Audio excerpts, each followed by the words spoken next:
Hello, everyone. Welcome to the Midwest Mountaineering Outdoor Adventure Expo. We are kicking off our Spring Outdoor Adventure Expo with Tara and Jacqueline presenting on post-hiking and backpacking stretches. I'm definitely looking forward to this, hopefully reducing some of that lactic acid and getting a bit more flexible myself. So without further ado, Tara and Jacqueline, thank you. Hi everyone, welcome. It's such an honor to get to kickstart this Outdoor Adventure Expo. My name is Tara Shafrath and I am the exercise physiologist with Minnesota Women's Care and Women Works. And this is Jacqueline, the co-founder of Women Works and a chiropractor with Minnesota Women's Care. And both of us love being outside. I would consider myself an avid backpacker and hiker and adventurer, and it has taken me way too long in my life to figure out the best means of combating delayed onset muscle soreness. And one of the biggest, most impactful ways of doing that is stretching post hiking, post backpacking, post exercise. Today's program is going to start with just some tips, tricks, sharing things that you can do in addition to stretching. And then after we get through that, we are going to do a demo and share some exercises with you to participate in with us. To be successful, you're probably going to want like a yoga mat. And if you don't have a yoga mat, just a nice clear space to be able to move around and stretch. And one of the exercises that we're going to do also uses a lacrosse ball or a tennis ball. Yeah, go grab yours. And I'm using a pressure point, trigger point ball. Is it feasible to have one of these while backpacking and hiking? No, probably not. So if you don't have one, that's fine. You can utilize maybe a water bottle or something else nearby. So delayed onset muscle soreness, not so fun to deal with when you are mid backpacking or hiking trip. It's probably the number one thing that causes injuries. It leads to injuries while out on the trail, and it also can really negatively impact your trip by crappy sleep.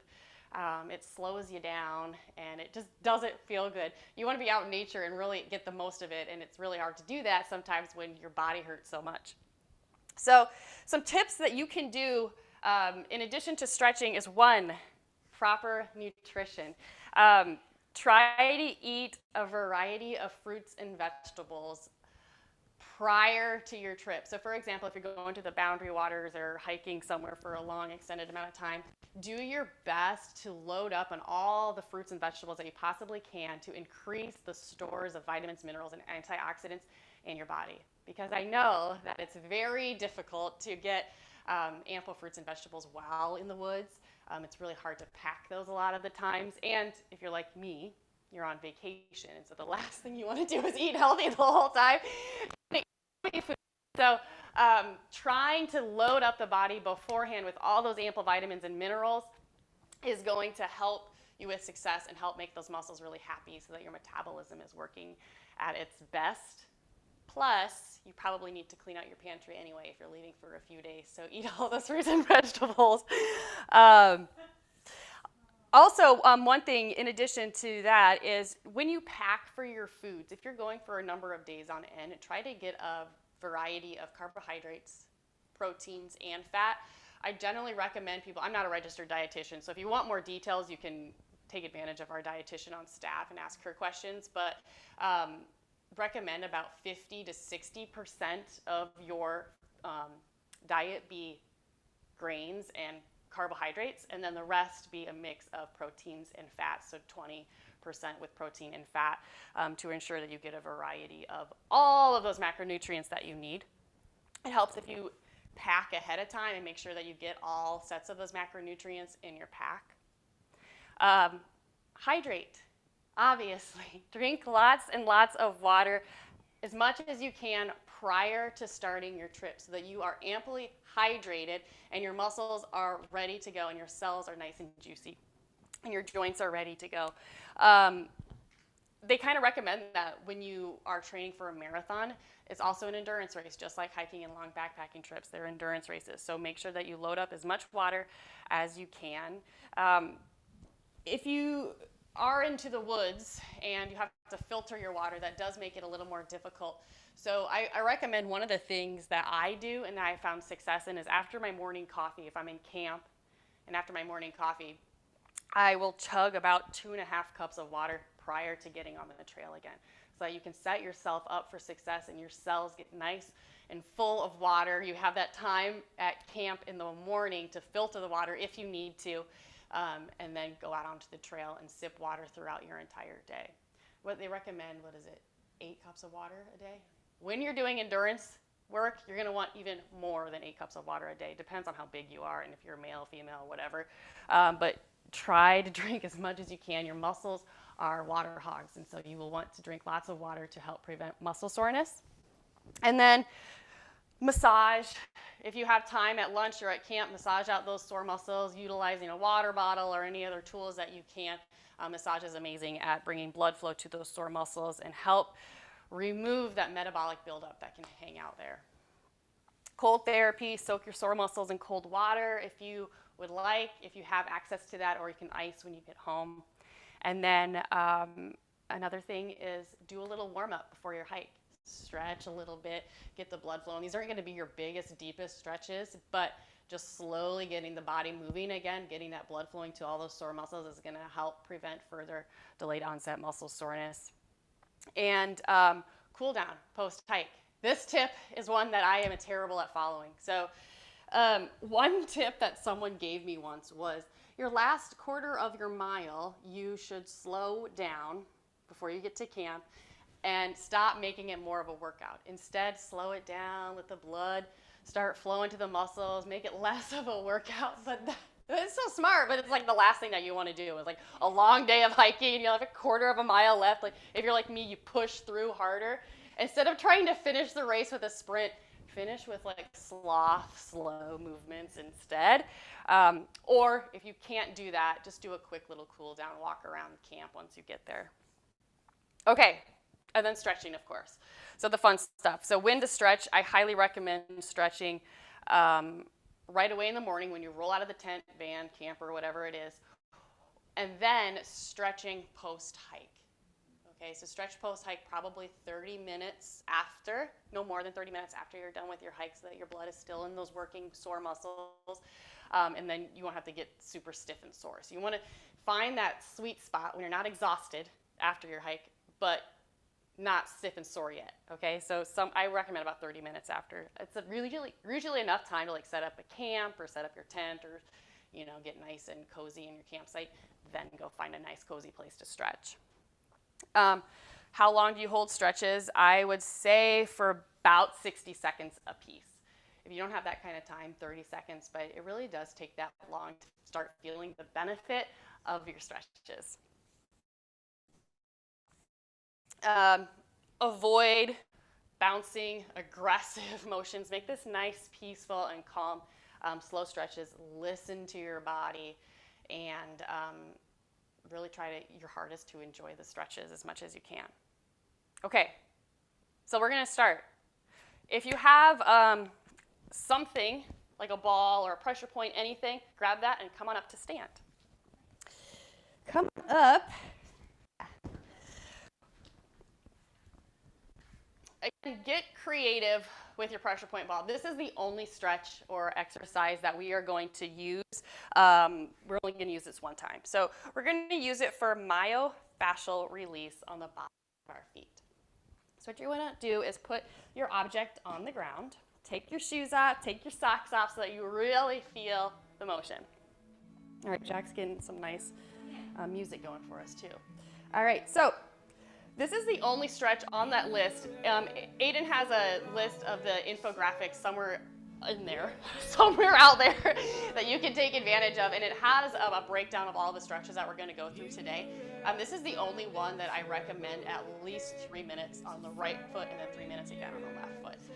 All right, so it's simple as that. Take your foot onto that little ball and roll back and forth.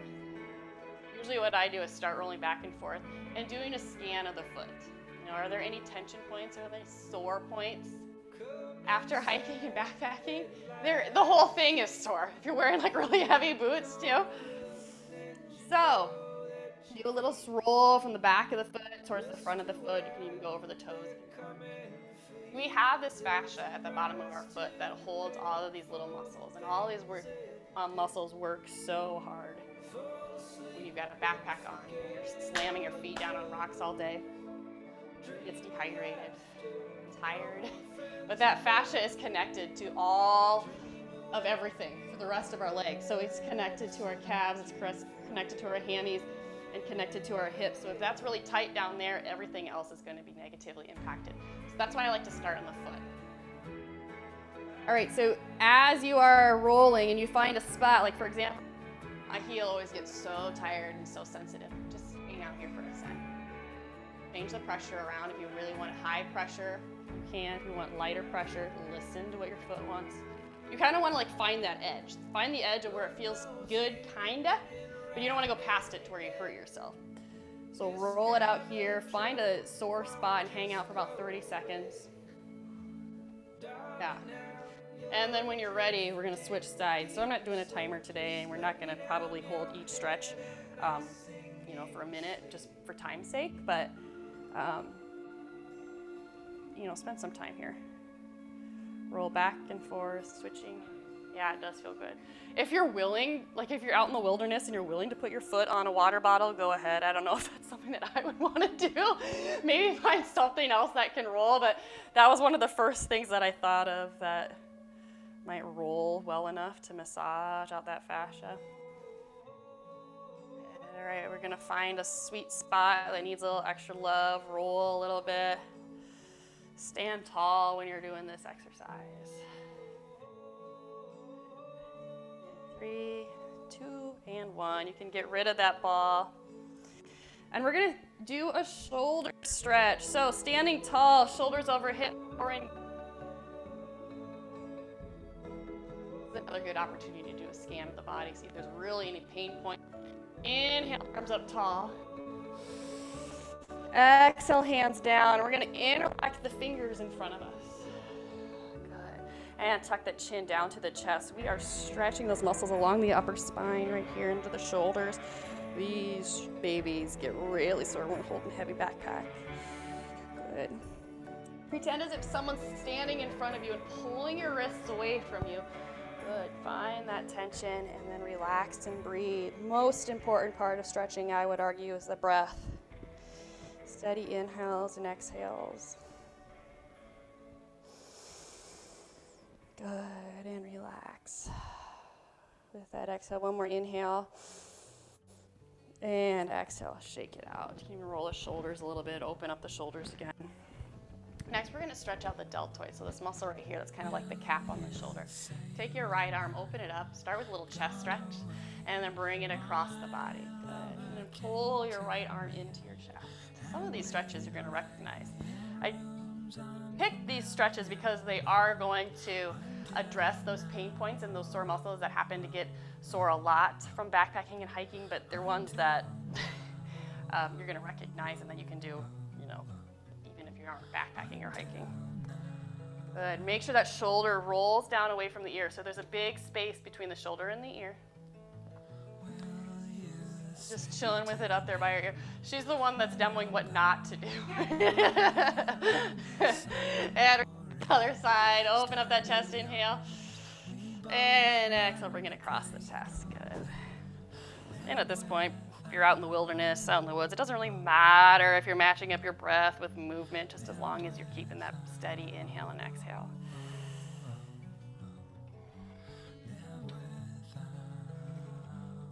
Good. And relax. Good. Shake it out again. We're going to focus on the calves. So if you have like a wall next to you or a hiking pole, this is a great opportunity to put your foot up against something sturdy. So I'm going to use the fireplace.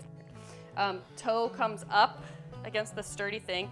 Both hips are looking straight ahead and are square, and then lean into the stretch. So the toe that's up is the one that has the calf that's going to get the stretch. So right now it's my right foot that's up. My right calf is getting the stretch. To deepen the stretch, lean into it a little bit.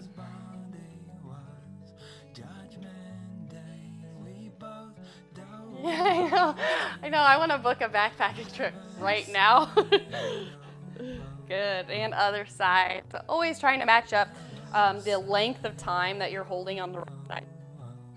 Right side for a minute, make sure you do the left side for a minute and vice versa.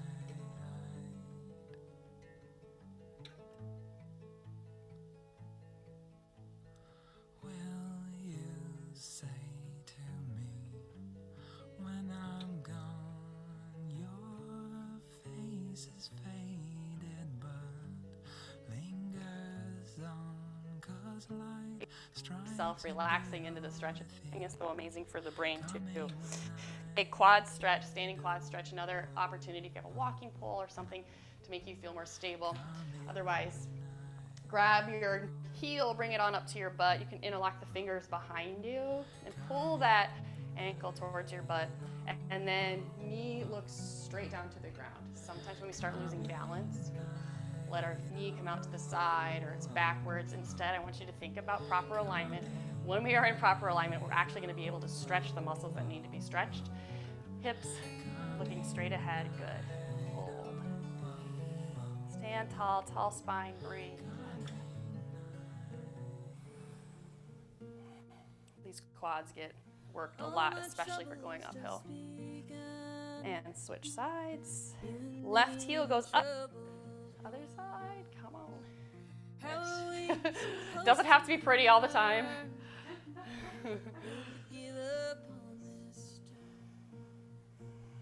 Maybe we should try our hands with some kind of different. Good. And relax. All right, coming on to one of my very favorites. We're going to inhale, arms up tall. Feet can be wide, as wide as you can, or right underneath the hips. I prefer them wider. Inhale, arms up. And forward fold. Crown of the head, top of the head falls down towards the ground. Release arms in the upper back. Tuck that chin down towards the chest. Whew. Okay, now while you're in this fold, I want you to think about evenly distributing your weight from heel to toe. Most of the times I yell at my clients or people in class, get your weight in your heels. Well, with this fold, it's okay to put weight in the toes. The upper back get heavy, releasing any tension that you may be holding in the upper back. Let gravity do the work here. You can shake out that head yes and no if you like. Stretching out those hammies. And the upper back, the hamstrings, we work those a lot when we go downhill. Maybe I should head back home. Good. Maybe I should. And slowly come back up to standing. Maybe that will make Get lightheaded, take it easy, don't rush into the next one. all the things. So the next one we're going to do is very similar. We're going to focus on the IT band. Move on down. The band that holds all of your thigh muscles in from hip down to the knee. You'll feel knee pain on the outside of your knee. That's generally because the IT band is tight. That's one of the injuries that I have sustained from hiking and backpacking. Okay, so you're going to crisscross your feet. Right leg over top of the left. Squeeze those thighs together. Same thing, inhale up.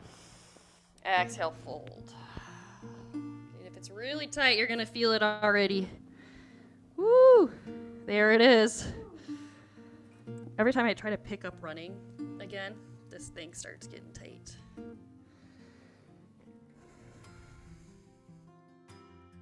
Lift those hips up towards the sky, so envision the hips lifting while your torso is dropping. This song's so appropriate for hiking and backpacking. And slowly come on up to stand. Other side. Again, depending on how sore your IT band is and how tight it is, you can hold this one a little bit longer. Good, inhale.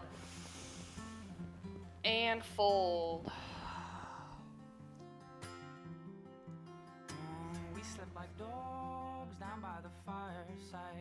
Good job. Let the torso get heavy. Relax the muscles in the face. Let them melt away towards the ground.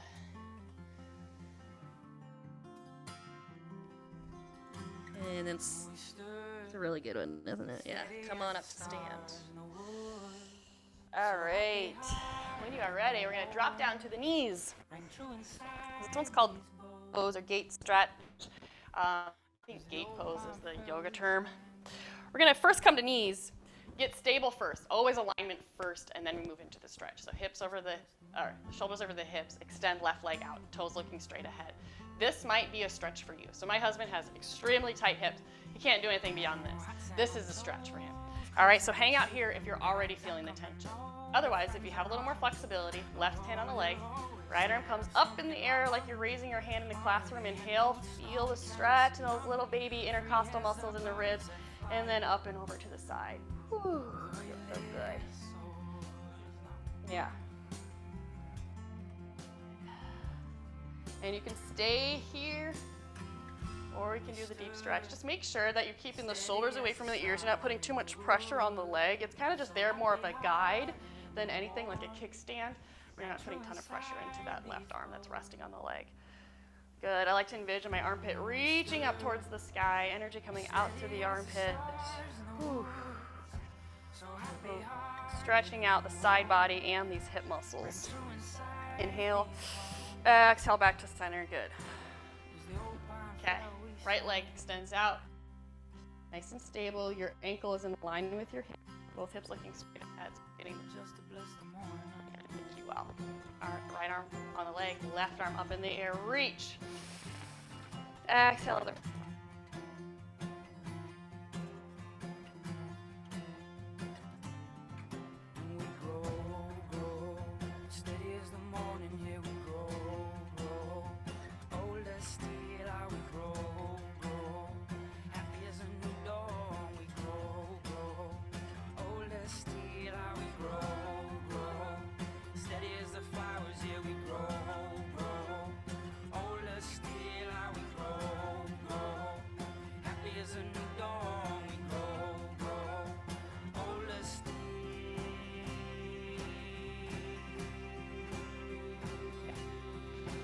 Good, and coming back to center. All right, we're gonna do kneeling hip flexor stretch. Jack's gonna show you straight on, I'll show you from the side. So from here, you're gonna take your foot up, bend your left knee at 90 degrees, like you're in a football huddle. Then scooch that front foot forward a little bit more and lunge into that deep hip flexor stretch. Gaze straight ahead. Hands can be on the hips, or you can rest them on the knees in front of you. Just what I would like you to try to avoid is hunching over and having the shoulders come up to the ears and leaning too hard into it. Instead, stay nice and elongated, looking straight ahead. We are focusing on this hip flexor right here. Knees get really tight. They're kind of, I don't know, picky.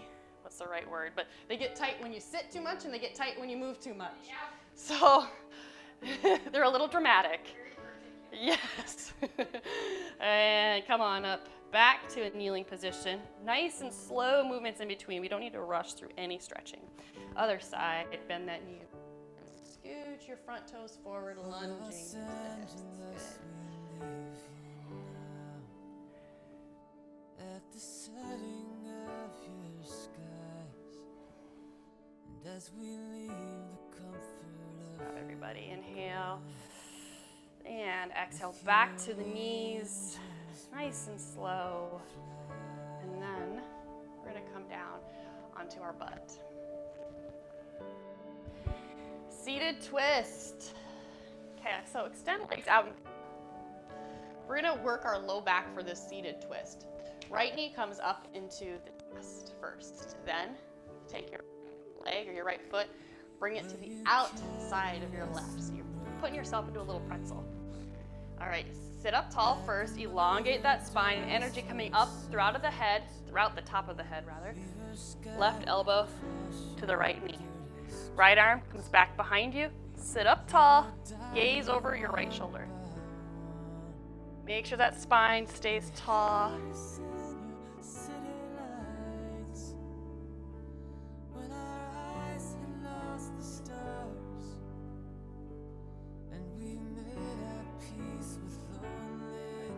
And unwind. It's a nice playlist. Folk for sleep. On Spotify. All right, right leg extended out, left leg comes up, over. Good.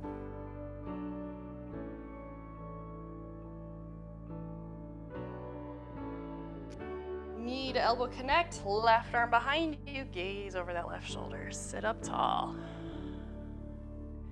Make sure you breathe steady in this one, and this is a good one. When you inhale, stay where you are. When you exhale, maybe deepen that stretch just a little bit more. And unwind. Again, when you are on your own doing these stretches, you might want to do them longer after an exercise. We're going to come into figure 4 stretch with ankle circles. So bend the knees so your toes are looking straight ahead, knees in line with the hips. Right ankle goes onto the left knee, and you're making a 4. Hands can be behind you, and sit up tall. You always have the option of rolling onto your back too, and pulling it in. Jack will demo that one. Otherwise, if you didn't want to roll all the way onto the dirt, you are just do it seated too, but you're probably dirty and gross anyway if you're hiking and backpacking. This one's intense. It's a really intense hip stretch. Take it easy. Don't force this one at all. Try to relax any muscle that you're not using.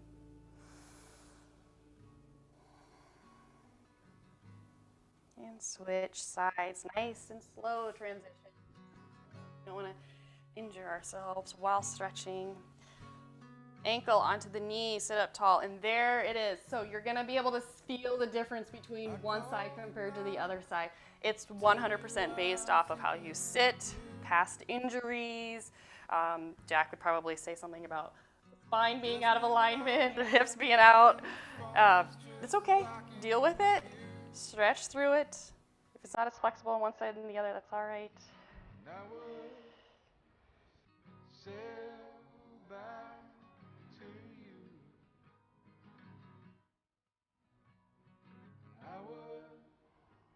And unwind, good. And I forgot to do one. We're gonna do the hurdle stretch next. Seat. We kind of got out of order a little bit there, but legs extended out. I like to flex the toes if you can. If you have that kind of flexibility in your hamstrings, go ahead and flex the feet. Bend that right foot so the foot is pushing your inhale, arms up. Keep your butt firmly planted onto the ground first, then fold. Every movement that we do when we stretch is intentional, okay? Good. Drop the chin down towards the chest, fold. You're going to feel this one on your left hamstring, and if you have a tight low back, you might even feel it in your low back right on top of that right hip. Melt over your leg. I always describe this stretch and other stretches like this, like pretend like your torso is cheese on a grilled cheese sandwich. It just slowly melts over the bread. Yeah, you know you made the perfect grilled cheese when it's like perfectly melted over the bread, just folding over. That's what I want you to be today, is the perfect grilled cheese. And slowly come on up to seated. Good, other side. Bottom of the foot to the inside of the right thigh, sit up tall, butt firmly planted, both butt cheeks on the ground. Inhale up, fold. Let the torso get heavy. Inhale maintains, the exhale goes a little deeper. This is one of those stretches that if you're doing it next to a lake or in the woods somewhere, you can just hold it forever. So relaxing.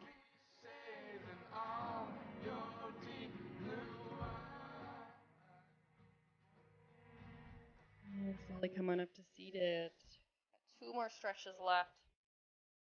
Next one is butterfly pose, feet to touch. People do wrong a lot. Hands can come to the feet, or you can have them on the ankles. Sit up tall first. Hang out here first. You may not be feeling like you're getting a deep stretch. That's okay. Let's think it. We're not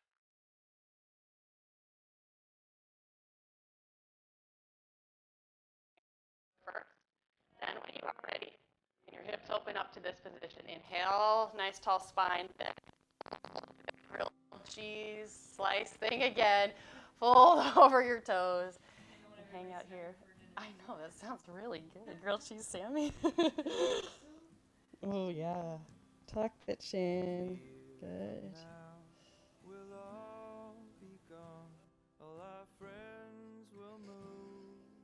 And slowly come on up. Good. And they're going to better places, but our friends will be gone the way. Right ear towards the right shoulder. Let the head get heavy.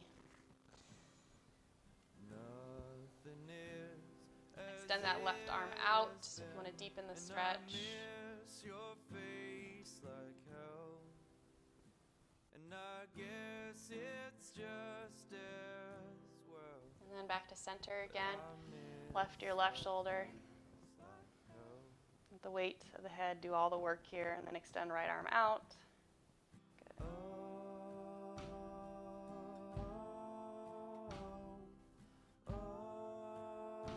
And then back to center. Good. So that is the list of stretches that I have for you. The word I want to say, that are going to target all of the muscles that most likely are going to be sore after a hiking or backpacking trip. You are more than welcome to add things to this routine. Think about this as the baseline. If you want to do more of the neck and shoulders, of course, add to it as well. What I'm going to do next is I'm going to turn the mic over to Jack, and she's going to talk a little bit about WomanWorks and how we offer classes a lot like this, virtually and eventually in person as well. And then we are going to open it up for questions if you guys have any. So without further ado, here's Jack. Maybe. It's tricky. There we go. It's like the hip flexor muscle. Hey, you guys. I'm Dr. Jacqueline Chakowski, like Tara introduced me in the beginning. I am a chiropractor at Minnesota Women's Care and also the co-founder of WomanWorks, which is a on-demand and soon-to-be also physical space and studio of just holistic women's wellness. So dudes, don't worry. I mean, we haven't forgotten about you. Okay, if you have a sister, if you have a mom, it still counts, right? You got women in your life. But yeah, we just like to take a very holistic approach to women's health. So it's a collaborative approach to health and wellness using chiropractic care, physical therapy. As Tara mentioned, we also have a registered dietitian on staff for those of you who have more detailed questions on maybe, wanting to go into more detail on the nutrition you want to take before your backpacking and your hiking trip. I know she would be more than happy to answer questions about that. So you can reach out to us for any questions that you may have. So chiro, PT, exercise physiology, right? Functional movement assessments. We'll have yoga classes. Essentially anything that you would need, right? If you're a woman and are looking for health and wellness, that's the approach that we take. So not missing any components, essentially. But yeah, we want to open up the floor to you guys. So if you have any questions for us, whether it's hiking and backpacking related, Tara does a little bit more than I do. I'm like, man, I need to get out and I need to get out more. But yeah, anything that you have physiology wise or want to know just basic answers from a chiropractic standpoint or an exercise physiologist standpoint, we'd love to answer questions for you guys. So we'll open up the floor.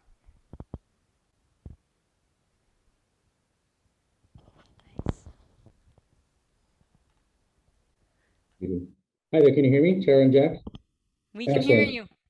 I actually have a question myself. So in the past, when I've gone hiking or done anything kind of where I'm going to be in the backcountry, I had a recommendation from a friend to bring some, I think it was like oral Arnica to help with sort of inflammation. Arnica. Oh, yes. Okay. Yeah, and versus a topical just because of scent or anything like that. You want to reduce the amount of odors you have in the backcountry, just animal and wildlife and things like that. But I found that kind of helped me a little bit. It came in like a little chapstick kind of dispenser, a couple little tastes like little sugar pellets, and it was really light, so it didn't really add any excessive weight to my pack by any means. Mm-hmm. That really helped. I was recently on a Boundary Waters trip with some friends last year, maybe 2 years ago. I can't remember, it's been a blur, but one of them brought a small chirp circular sort of foam roller. It wasn't a foam roller, it was just more of a Oh, disc. And that really helped too. It was, it didn't really add any extra weight to our already massive amounts of gear for a boundary waters trip, but it was a nice addition to bring. And those are almost always like staples that we bring all the time: tennis ball, a uh-huh. mini foam roller, or some sort of massage tool. Yes. Sometimes we'll trade massages for not doing dishes or something like that too. That's genius. Oh, I love that idea of the mini foam roller, and especially if you're going on like a boundary waters trip. Weight is important, but not quite as important as backpacking. I Yeah, love that idea, and I think as you become more experienced in especially living in the backcountry, you realize how flippin' important it is to prevent muscle soreness and injuries. And I think that packing those essentials are even more essential than, an extra pair of underwear or a sweatshirt or something, like getting your body in the prime shape that it could possibly be in is so much more important than, other things. Like, for example, my husband and I went to the Boundary Waters and brought an entire bag of Franzia with us. I probably would have served us better to have a foam roller instead of the bag of Franzia to help with the sore muscles, but I love that idea. I wouldn't have thought of yeah, that. yeah. We are no stranger to the bag or of wine or tequila nowadays. Ooh. um, looks like someone just had, I'm not sure which question they're referring to, but on the chat here, someone asked if we could repeat the question. My question, I didn't really have a question. It was just more of a statement of some Yeah. items that I bring: a foam roller, a chirp rolling kind of back muscle reliever thing, some Arnica. I really liked your suggestions, and it was a nice reminder for myself personally to take sort of that pre-care before you go on a trip. You I know, wanted to circle back. Sorry to interrupt yeah, you, but no, I that's wanted to fine. circle back too. I love the arnica idea. I also was thinking, just as we were all talking now, a turmeric supplement is a great thing to prepare beforehand because that decreases inflammation in the joints. And so I feel like if you took a turmeric supplement, I really like the brand Organic India because it has black pepper in it, and that helps activate the turmeric to come into the cells. Okay. That's a great supplement, I would say, to before pre-hike or backpacking and hiking. Electrolytes too would be a We didn't talk about that at all. electrolytes as whether you take it in tablet form, you guys, if you have like a powder, one of those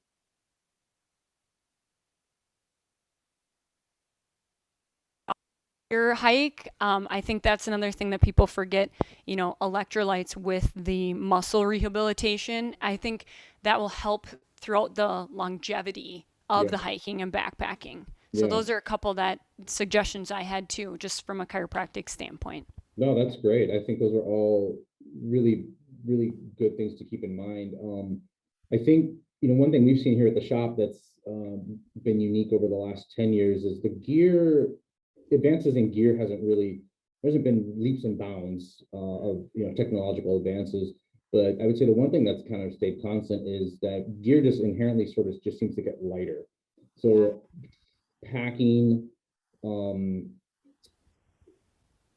packing smartly for that specific trip. We offer a service here called a pack shakedown where people can bring in their packs fully packed for.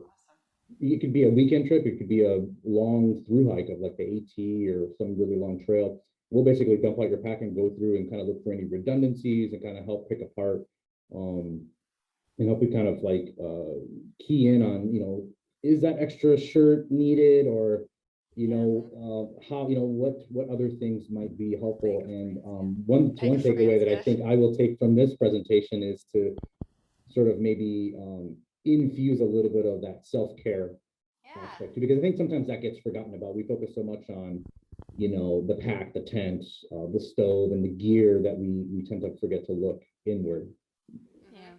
So looks like someone says here that they use rocks to massage your feet. I love that. Ooh, that's a A great, little better than your water bottle. smart. Whoever said rocks, that's Yeah, 100%. that's great. Let's see here. Don't see any other questions. Let's see here. Is there anything that you guys could talk about regarding like, I like the sort of the supplement aspects, the turmeric. I recall one time, a long time ago, I was somewhere in another country, and one person I met had opened up a little case of just sort of homeopathic. Um, I wouldn't say they were like essential oils, because they weren't that at all, but they were supplements, vitamin D, et cetera. And they had this little case, and I was a little concerned because a lot of it was in glass. Like Oh. the dropper bottles, they had it in a little zipper, sort of like you might keep your CDs in. You guys remember what those things are? But is there anything you guys could talk about regarding sort of that supplement side that could give you some sort of, I don't want to say edge, but better prepare you for? Yeah. That's a really good point. Couple things. First, just from a really practical standpoint, I think it's so much easier to pack pill form supplements than liquid.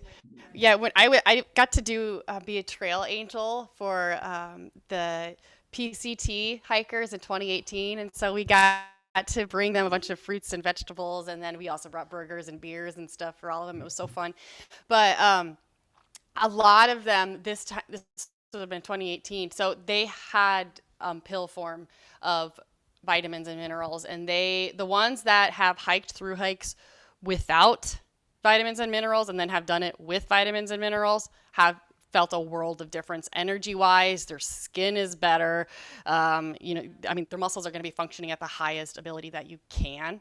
Yeah. I think to keep it super simple, especially if you're doing a through hike, just choose a really good quality multivitamin that should get all of the things that you really need, and it keeps it small in your pack.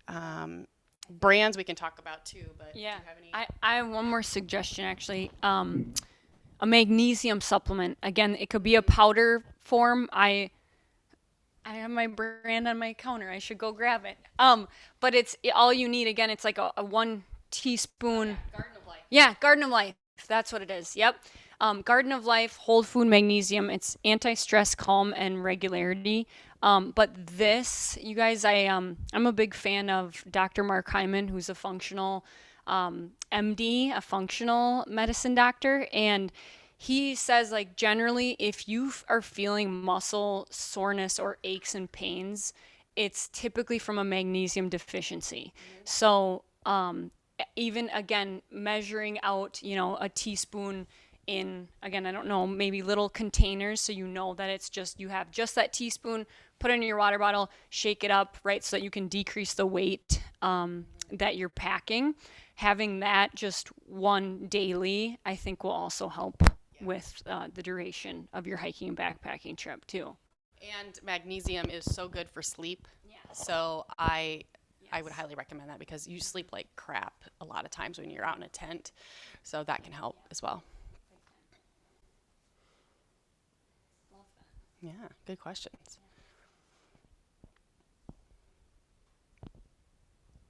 Oh, I don't know if you might be muted. Did we lose you? Frozen?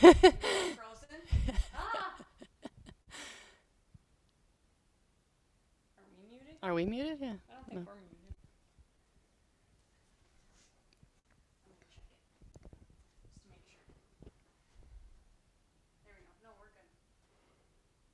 I wonder, we can't hear Aiden anymore, dang it. Oh, I heard something. Now can you hear me? There, yeah. Yeah, I got a comment over here saying that they can hear the presenters, but not whoever is talking to them. So I was trying to figure that out. Oh. I'm not sure what's going on there, but my question was, is there sort of maybe a essentials list, or just a couple things that would be nice to bring, that people should consider bringing? out into the backcountry, and maybe just in case they can't hear me, maybe just repeat the question. Sure. Yeah. So he's asked, a question was about bringing an essentials list for prior, like, to pack, and I'm guessing it's a self-care essentials list. I'm wondering if that's something that we can probably throw together too and put it in hard copy form and then send it off so that you can have that. And then we could even have our dietitian have some points in there too. But so I'll just add to our to-do list here quick. But essential, obviously, water. Number one, make sure you have water. Water purifier, that's probably the number one thing. For self-care, pillow or really good sleep mat is another one. Water, sleep, by far most important. So make sure you nail it with that kind of gear first. Then I like the idea of a foam roller if you can have it, or a little mini massage ball or a lacrosse ball. That's going to help with the myofascial did today, but also you can use it on any other muscles, like rolling onto your shoulders, hips, other sore places. Let's see. And then we talked about a multivitamin. And if you don't want to get full multivitamin, maybe specifically plan on just a magnesium vitamin if you have the space and can have that extra weight. What else? Turmeric is another good one. You can either bring it in spice form, or if you want to get a full dosage, you can do a tablet of it, and at least do the turmeric prior to your exercise or prior to your trip. Anything to help inflammation as well. So what else? Are we forgetting anything else? Health-wise, yeah. Another really good tip too that I always tell people is ahead of time. I know you do that anyway, but like when you plan your meals ahead of time, try your very hardest to incorporate fruits and vegetables in some way. It's not easy all the time, but if you can get dried fruit or dried vegetables or anything like that, it's going to help, especially if you're doing a through hike. My goodness. So my husband did a through hike in 2013. He was, how old was he? 23, 24? He started at 240, 250 pounds, and he ended 4.5 months later at 189 pounds. That's terrible. That is terrible. One human body should not lose that much that quickly. It was not good for his metabolism. So that shows me that he did not eat well his entire trip. He ate crap. I know it's so important that you try to get as many calories as you can when you're doing a through hike, which obviously, but the quality of those calories is so important. So try to get nutrient dense, high calorie meals when you're going out for a long extended amount of time so that you won't lose so much weight and lose so much energy. That was kind of off topic a little bit, but that's a substantial amount. Yeah, that's yeah. It's something that we hear every now and then at the store, and I don't think it's talked about it enough or in detail enough, and I'm interested in enough. My partner is holistic, midwife, works in wellness as well, so I have a somewhat of an understanding of some self-care, but even myself, who's with someone who's that's their focus every day, I need a subtle reminder. So I really appreciate your presentation. Oh, good. Yeah. Well, we had so much fun. Someone says here, fantastic info. That was great. Would love a lunchtime stretch with you every day. Oh, yeah. Come to Woman Works. And someone else commented that they love their Snicker bars, but sometimes have too many. Yes. Oh, my gosh. It is Snicker bars every time, too. Yes. That's great. I don't see any other questions coming in. Okay. And we can probably just wrap it up. And it sounds like the viewers can't hear me, so I'll maybe just leave it to you to kind of close it out. And okay. I think since you're the host, you can probably just end the meeting. And I'll follow up with Tara with you via email afterwards. And I got some nice things to send your way as well. So awesome. Thank you so much, Jack. Very nice meeting you. Thank you so much for helping, and enjoy the rest of your day. Thank you. Thank you so much, everybody. It was an honor getting to kick off this outdoor expo. We hope you have a fantastic rest of your day and enjoy all the other presentations. I'm sure they will be great. And he has attached the little infographic as well, and then we can send off that little information about self-care stuff to pack pre-backpack trip. Have an awesome day, and namaste. Namaste. Thank you. Bye.